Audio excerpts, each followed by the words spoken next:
Hola a todos, probablemente conocen a Miguel de Cervantes por su obra Don Quijote de la Mancha. Es por él que a veces al español se les llama la lengua de Cervantes. Pero como han pasado 500 años, la lengua de Cervantes ya no suena como el español de hoy. Y salvo que era tartamudo, no sabemos muy bien cómo hablaba Cervantes. Para averiguar esto tenemos que estudiar tres aspectos. Primero, vamos a conocer los dialectos que existían durante la vida de Cervantes. Segundo, tenemos que tener en cuenta los factores sociales, personales y su precedencia para tener una idea de cuál dialecto hablaba. Y por último, vamos a mirar una investigación que se trata de las pistas fonéticas en su escritura. Como pueden ver, las diferencias fonéticas dependen del tiempo y del lugar. Pero tenemos que generalizar un poco porque la lengua cambia gradualmente. No vas a acostarte hablando así y luego despertar hablando así. En España ocurrieron muchísimos cambios fonéticos y fonológicos durante el siglo de oro y existían tres normas lingüísticas. Había la norma toledana que era de los cultos, había la norma castellana que luego la reemplazó y había la norma sevillana que también era la andaluza. Pero podemos eliminar inmediatamente la norma toledana porque Cervantes ni era toledano ni era de clase alta. A finales del siglo XV el sistema fonológico era todavía bastante parecido al español medieval. Por ejemplo, la grafía S tuvo dos realizaciones em, y compartían el mismo punto de articulación aunque se diferenciaban por su sonoridad. Es decir, las cuerdas vocálicas vibraban en este fonema pero no en este. Y esto aplica a estos tres pares de fonemas que comparten el punto de articulación, pero se diferencian por su sonoridad. Pues nada, las y las j se ensordecieron para llegar solamente a la s apicoalveolar. La c y la z compartían el punto de articulación dentoalveolar. Sonaban como t y z. También iban ensordeciendo, pero un poco más tarde, por lo tanto, existían ambos a mediados del 16. Pero después, cuando habían completamente ensordecido, em, Latz fricatizó a S dental, que eventualmente sería la Z. Pero miren la confusión entre sh y s. La X que era la sh y la J que era la j tenían el punto de articulación prepalatal. Se ensordecieron y el punto de articulación se fue al velo para ser j. Las palabras latinas que empezaban con F convirtieron a H aspirada en español. Por ejemplo, la palabra farina sería harina y después se perdió y llegó a ser harina. También distinguían entre la B y la V, que era B y V, pero a mediados del 16 convirtieron en dos alófonos de las mismas grafías. También distinguían entre la Y y la L, que era la Y y Y, pero a finales del 16 había neutralizado para llegar a Y. En Andalucía, en lugar de ensordecer, cambiaron de posición, por lo tanto las y las neutralizaron a ts, y lo mismo para la z y la z.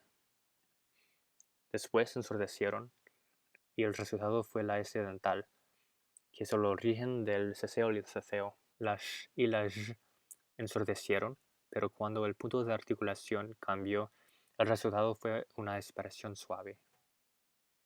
Además, en Andalucía la H aspirada se conservaba y también lo que pasó para la B y la V en la norma castellana pasó en Andalucía y el yeísmo surgió un poco más temprano.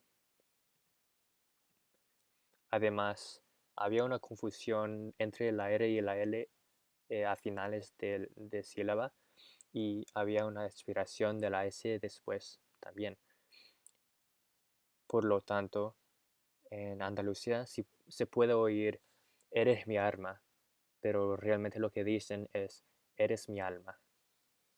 Habría sido bien útil saber dónde vivía Cervantes de niño, pero de verdad los primeros 20 años de su vida no están muy bien documentados, por lo tanto, Mucho de lo siguiente es pura suposición, pero sabemos que a mediados del siglo XVI nació cerca de Madrid y que de niño se mudó a Córdoba para estar con los abuelos. Pero pocos años después los abuelos se murieron y no sabemos si se quedaron o si se fueron. Y también sabemos que es una posibilidad que existiera un colegio de los jesuitas. Y cuando tenía 19 años, sabemos también que estaba en Madrid estudiando la poesía y que escribió bajo la protección de Juan de López de Hoyos, que era un humanista. em, y el resto de la vida estuvo mucho tiempo en Madrid y en Andalucía y murió a principios del siglo XVII. Cervantes era escritor y humanista y también un soldado, y por su empleo como comisario real de abastos es posible que tuviera que hablar de una forma más culta para sus superiores. Pero como era humanista, es muy probable que hablaba con naturalidad y que habría querido evitar la afectación. Una referencia para esta actitud sería el libro del cortesano de Castiglione. Pero ¿qué significa todo eso? Significa que Cervantes habría hablado de su dialecto natal, que no habría hablado como un toledano, por ejemplo, para parecer más culto, y tampoco habría hablado como de una manera más de moda, para parecer, por ejemplo, más joven. Y esta cita es muy larga, pero básicamente dice que Cervantes toleraba las diferencias fonéticas y además afirma que, que tenía esas ideales humanistas. Por lo que ya he presentado, podemos suponer algunas cosas.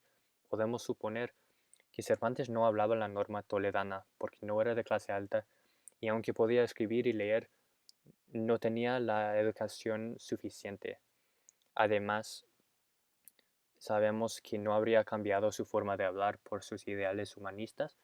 Y por último, no podemos decir definitivamente si hablaba la norma castellana o la norma sevillana, porque no sabemos mucho de su niñez, y lo único que podemos decir es que probablemente vivía en Madrid y también en Andalucía.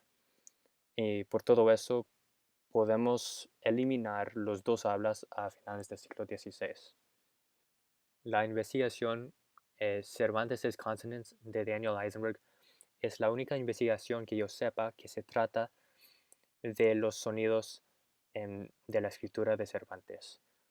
Lo que ha encontrado es que Cervantes no distinguía entre las S y rimaba paso con caso, que significa que ha ensordecido las S. También escribe cabeza con la C concedida y también con la Z, que significa que han ensordecido la Z. Eisenberg dice que habla con la S dental, pero no lo creo porque la S dental no surgió hasta finales del siglo XVI. Em, Además, Eisenberg dice que Cervantes no distinguía entre la X y la J, porque rima trabajo y tacho. Eso significa que todos, todos estos pares de fonemas han ensordecido. Además, ha encontrado que nunca confunde entre la sh y la ts o la z y la z, que este ensordecimiento y la falta de confusión significa que no hablaba como un andaluz. También no distinguía entre la B y la V. Por ejemplo, escribe su propio nombre con la B. Y también aspiraba a las H's, pero solamente las H's que vinieron de la F inicial latina. Y lo sabemos porque contando las sílabas en su poesía, es necesario aspirar las H's, pero no todas las H's, porque las H's que no vinieron de esa raíz, como honor, hoy y haber, lo escribía sin las H's. Y esto tiene sentido porque Diego Catalán ha dicho que ya predominaba, que era más común no aspirar en el tiempo de Cervantes, pero que todavía existía. Y por último, podemos decir probablemente que distinguía entre la ella y la ye, porque rima ella con bella y suyo con tuyo, pero nunca se confunde entre los dos. En conclusión, es posible afirmar que Cervantes hablaba la norma castellana y que hablaba el español de su niñez, porque nunca confundía la S con Z y era humanista. Así que podemos eliminar tres de las opciones posibles y lo que queda es la norma castellana a mediados del siglo XVI. Y si la comparamos con lo que ha encontrado Daniel Eisenberg, vemos que es casi idéntico, que, que confirma el ensordecimiento de la ts y la z y dice que aspiraba a las h's. Además, sabemos que Cervantes era tartamudo y Juan de Valdés afirma que a veces en esa época las vocales, sí, las vocales átonas se confundían un poco. Así que es apropiado que la imagen más fiel de Cervantes venga de su propia escritura, que podamos imaginar su rostro y personalidad por su autorretrato en sus novelas ejemplares y que tengamos una idea de cómo hablaba por pistas en su escritura es aún más especial.